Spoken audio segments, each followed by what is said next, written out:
அவருக்கு அதற்கு ஏற்ற உகந்த அபிஷேகமானது அன்னாபிஷேகம்.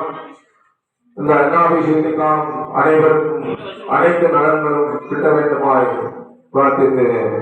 சுவாமியே சரணமையப்பா. தற்பொழுது அன்னாபிஷேகம் நடைபெற்றுக் கொண்டிருக்கிறது. அன்னத்தினால் சுட பாருங்கள். அவர்கள் வடித்த அன்னத்தினால் அதை கைகளில் ஏந்தி அபிஷேகம் செய்து கொண்டிருக்கின்றார்கள். இந்த அன்னத்தினால் நமக்கு கிடைக்கக்கூடிய பலன் பூமி பலன், பூமி லாபம், வீடு கட்டக்கூடிய நிலம் வாங்கக்கூடிய ஒரு பெரிய பலன் கிடைக்கும். அன்னத்திலே காட்சி மாப்பிரியவர் மட்டுமல்ல, நமது விஸ்வாமித்திரர் முனியவர்களும் இந்த அன்னத்திலே தோன்றியவர் தான்.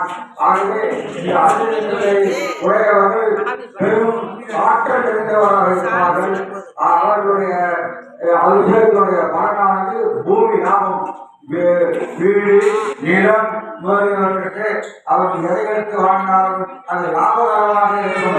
அந்த அபிஷேகமாக அன்னத்தினால் நடைபெற்றுக் கொண்டிருக்கிறது.